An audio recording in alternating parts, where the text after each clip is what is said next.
بسم اللہ الرحمن الرحیم الحمد للہ رب العالمین والصلاة والسلام علی سید الانبیاء والمرسلین وعلی آلہ واصحابہ واہل بیتہ واولیاء امتہ اجمعین اما بعد فاعوذ باللہ من الشیطان الرجیم بسم اللہ الرحمن الرحیم ان اللہ وملائکتہ یصلون علی النبی یا ایھا الذین آمنوا صلوا علیہ وسلموا تسلیما۔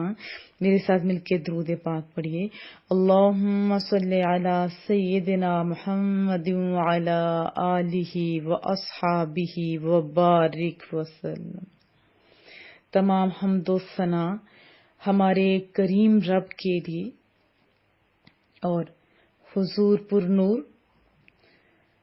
سید سربراہ حامی بے کساں امام المرسلین خاتم النبیین احمد مجتبی جناب محمد مصطفیٰ صلی اللہ علیہ وسلم کی بارگاہ میں ہدیہ درود و سلام عرض کرنے کے بعد کریم رب سے دعا ہے، مولا کریمہ ہم سب کو اپنے خاص بندوں میں شامل فرما۔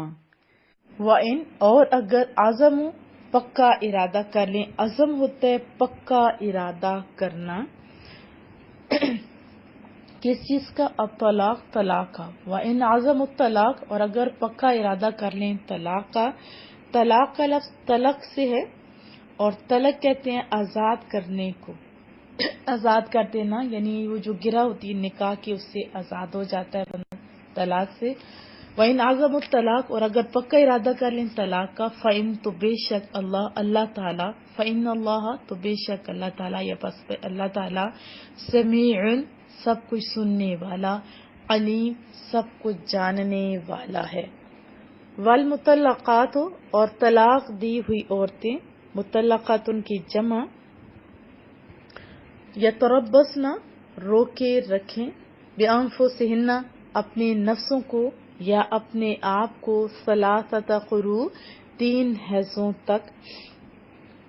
قروء قرء کی جمع ہے، اور طلاق دی ہوئی عورتیں روکے رکھیں اپنے آپ کو 3 حیضوں تک۔ ولا یحل اور جائز نہیں، لہن عورتوں کے لیے آیا، ان کے لیے یعنی عورتوں کے لیے، این یکتمن کہ وہ چھپائیں۔ کتم یکتم چھپانا ہم نے پیچھے کہاں پڑھا تھا مجھے بتائیے۔ پھر ہے ما جو خلق اللہ پیدا کیا ہے اللہ تعالیٰ نے، فی میں، ارحامہن ان کے رحموں میں، وہ جو بیبی کی جگہ ہوتی ہے نا جس کو بچہ دانی بھی کہتے ہیں، یعنی پیٹ کا وہ حصہ جہاں بیبی ہوتا ہے جس کو بچہ دانی کہتے ہیں، اور ارحام رحم کی جمع ہے، جو پیدا کیا اللہ نے ان کے رحموں میں، ان کن یؤمن اگر وہ ایمان رکھتی ہوں، باللہ اللہ پر۔ ایمان اتنی قیمتی چیز ہے، تقریباً 800 دفعہ تذکرہ آیا ہے ایمان کا مختلف صورتوں میں، والیوم الآخر اور روز قیامت پر۔ اور طلاق دی ہوئی عورتیں روکے رکھیں اپنے آپ کو 3 حیضوں تک، اور جائز نہیں ہے ان کے لیے کہ چھپائیں جو پیدا کیا ہے اللہ نے ان کے رحموں میں، اگر وہ ایمان رکھتی ہوں کس پر؟ اللہ پر اور روز آخرت پر۔ وبعولتہن اور ان کے خاوند، بعول جمع ہے بال کی، اور شوہروں کے لیے یہ ورڈ آتا ہے عربی میں، ہر وہ چیز جو دوسروں سے برتری رکھتی ہے اس کو بھی بال کہتے ہیں، اور بت کو بھی بال کہا جاتا ہے۔ احق زیادہ حقدار ہے، بردہن ان کو لوٹانے کا، فی ذالک اس معاملے میں، اس مدت میں، ان اگر ارادو وہ ارادہ کر لیں، اصلاح کا، رجوع کا، تعلق قائم کرنے کا۔ تو کیا فرمایا گیا؟ اور ان کے خاوند زیادہ حقدار ہے ان کو لوٹانے کی اس مدت میں اگر وہ ارادہ کر لیں اصلاح کا۔ وَلَهُنَّ اور ان کے لیے، یہ عورتوں کی طرف اشارہ ہے، اور عورتوں کے لیے مثل ایسے ہی، یعنی جیسے مثل ہوتا ہے ایک جیسا، الذی جو علیہن ان پر بالمعروف دستور کے مطابق، معروف طریقہ یہ سب آپ جانتے ہیں، جو مشہور ہوتا ہے، جو جانا پہچانا ہوتا ہے، جو کسی قوم کے رواج ہوتے ہیں، اس کے بارے میں یہاں تذکرہ ہے، بالمعروف دستور کے مطابق۔ اور ان کے بھی حقوق ہے مردوں پر، جیسے مردوں کی حقوق ہے ان پر دستور کے مطابق، وللرجال اور مردوں کو، رجل کی جمع ہے رجال، اور مردوں کو علیہن ان پر، یعنی عورتوں پر، درجہ جو ہے فضیلت ہے، ٹھیک ہے، حقوق ٹھیک ہے، سیم ہے، برابر ہیں، ایک جیسے ہیں بہت ساری جگہوں پہ، لیکن اللہ نے ہمیں یہ بھی ساتھ حکم دیا کہ ان پر مردوں کو فضیلت حاصل ہے، کن پر؟ عورتوں پر، البتہ مردوں کو عورتوں پر فضیلت حاصل ہے، واللہ اور اللہ تعالی عزیز عزت والا، حکیم حکمت والا ہے۔ عزیز کا ایک اور معنی ہوتا ہے غالب، اور اللہ غالب ہے، حکمت والا ہے۔ ان آیات میں یہ بھی بتایا گیا کہ اگر خاوند اپنی بیوی کو طلاق دے دے تو بیوی کو یہ اجازت نہیں ہے کہ وہاں سے اٹھے اور جھٹ دوسرے شخص سے جا کے بیاہ کر لے، جیسے یہود کے ہاں تھا، بلکہ اس سے کیا حکم ہے کہ 3 حیض گزرنے کی مدت تک پہلے صبر کرے، اس کے بعد اسے نکاح کرنے کی اجازت ہے۔ اس مدت انتظار کو شریعت میں کیا کہتے ہیں؟ آپ سب جانتے ہیں، عدت کہتے ہیں۔ اس میں بہت ساری مسئلے ہیں۔ اس مدت میں خاوند چاہے تو رجوع بھی کر سکتا ہے، لیکن ساتھ شرط ہے، یہ نہیں کہ 300 بھی لوگوں نے دی ہوئی ہوتی اور رجوع کر رہے ہوتے، یہ غلط طریقہ ہے۔ 3 اگر طلاقیں ہو جائیں گی تو رجوع نہیں کر سکتے، 3 حد ہوتی ہے، ویسے اصل طلاقیں 2 ہوتی ہیں، ان کے بعد رجوع کر سکتا ہے۔ نیز اس عرصے میں اگر عورت حاملہ ہے، یہ بھی یاد رکھیں، اگر اس عرصے میں عورت حاملہ ہوگی تو بھی پتہ چل جائے گا، اور یہ چیز خاوند کو رجوع کرنے پر آمادہ کر سکتی ہے۔ بعض لوگ بچوں کے نہ ہونے کی وجہ سے ایسا کرتے ہیں نا، طلاقیں دے دیتے ہیں، اگر اس دوران ہو جائے تو یہ بھی گھر کو آباد کرنے والی بات ہے۔ اور یہاں پہ شریعت پہ اتنا پیار آتا ہے اللہ اور اس کے رسول کے بنائے ہوئے قوانین پر، کہ شریعت کو اس پیدا ہونے والے بچے کے حقوق کا پاس ہے کہ ان کی نسبت مشکوک اور مخلوط نہ ہو جائے۔ اور اس کے علاوہ طلاق کی اہمیت کی طرف بھی اشارہ ہے کہ طلاق کوئی معمولی واقعہ نہیں کہ جس کا اثر نہ ہو، یہ تو ایک المناک حادثہ ہے، 2 گھر 2 خاندان اجڑ جاتے ہیں، یہ عام سی بات نہیں ہوتی۔ لیکن عدت کی یہ مدت اس عورت کے لیے ہے جو یعنی تنہائی میں اپنے شوہر سے رابطہ کر چکی ہو، اور اس کے علاوہ حاملہ بھی نہ ہو، اور بڑھاپے کی وجہ سے حیض بھی بند نہ ہوا ہو۔ اسلام بہت پیارا ہے۔ دیکھیں زمانے جاہلیت میں لوگوں کا کیا معمول تھا کہ وہ اپنی بیویوں سے، یعنی اپنی عورتوں سے مال مانگتے تھے، اگر وہ دینے سے انکار کرتی تو 1 سال 2 سال 3 سال یا سے زیادہ عرصہ کے لیے ان کے پاس نہ جانے اور صحبت ترک کرنے کی قسم کھا لیتے اور انہیں پریشانی میں چھوڑ دیتے۔ نہ وہ بیوہ ہوتی کہ کہیں اپنا ٹھکانہ کر لیتی، اور نہ شوہردار کے شوہر سے کچھ سکون حاصل کرتے۔ تو اسلام نے کیا کیا؟ مدت معین کر دی۔ یہ تھوڑا مشکل ٹاپک ہے، نہیں سمجھ آئے تو کوئی مسئلہ نہیں۔ کتنی مدت؟ یہ میں نے آپ کو بتایا 4 مہینے کی مدت۔ پھر طلاق کی ڈیٹیل بتائی گئی، جیسے سورہ احزاب کی آیت 49 میں بتایا گیا کہ عورتوں کو کم سنی یا بڑھاپے کی وجہ سے حیض نہ آتا ہو تو ان کی عدت 3 مہینے، اور جو حاملہ ہو ان کی عدت بچہ پیدا ہونے تک ہے، جیسے کہ سورہ طلاق کی آیت 4 میں آیا ہے، اور جس کا شوہر فوت ہو جائے اگر وہ حاملہ ہو تو اس کی عدت بچہ پیدا ہونا، اور اگر فوت شدہ بندے کی جو بیوی ہوتی ہے حاملہ نہ ہو تو اس عورت کی عدت 4 مہینے اور 10 دن ہے، جیسے سورۃ البقرہ میں ہم نے پڑھا تھا 234 آیت مبارکہ میں۔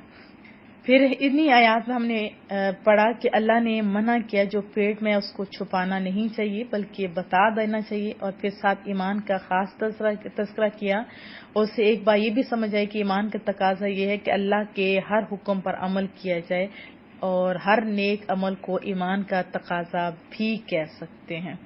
اور ایک اور بات ہم نے یہ سمجھی کہ شوہروں کو رجعی طلاق میں عدت کے اندر رجوع کرنے کا حق بھی ہے، جیسے اس میں ارادو کا لفظ ہے، اس سے یہ بھی پتہ چلتا ہے کہ عورتوں کی مرضی ضروری نہیں، مرد کا رجوع کرنا ہاں کافی ہے۔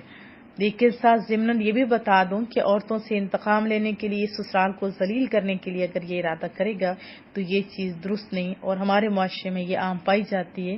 یہ ساری زمانہ جاہلیت کی باتیں تھیں. پھر اس کے اندر یہ وَلَهُنَّ مِثْلُ الَّذِي عَلَيْهِنَّ بِالْمَعْرُوفِ، یہ بھی بہت پیاری آیت مبارکہ کا حصہ ہے.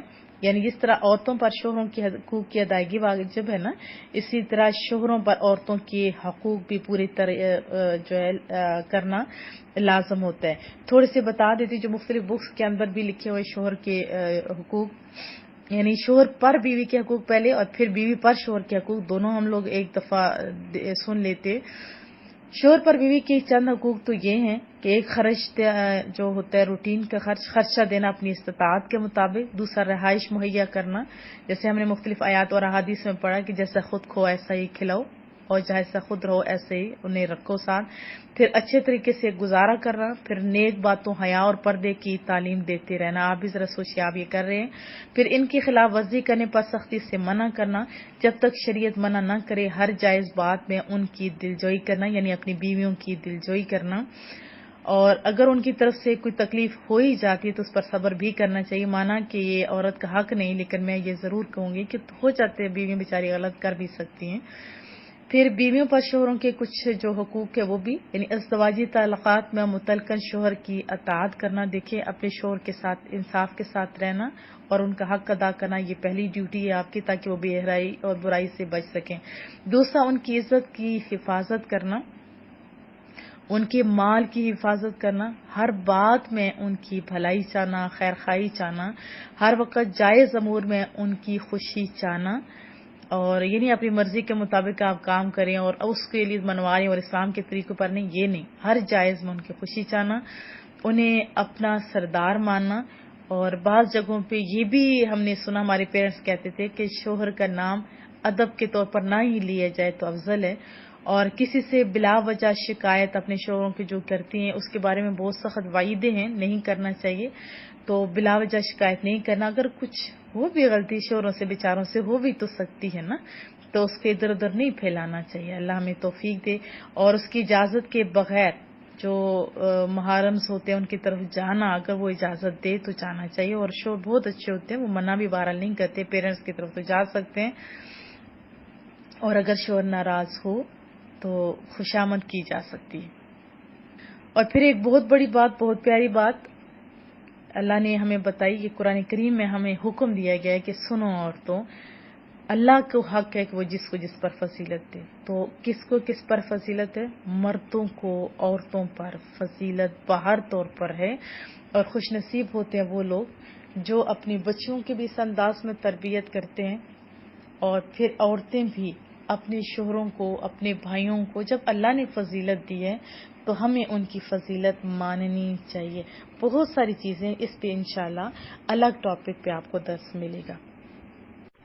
وصلی اللہ تعالی علی محمد. سبحانک اللہم وبحمدک، نشہد ان لا الہ الا انت، نستغفرک ونتوب الیک.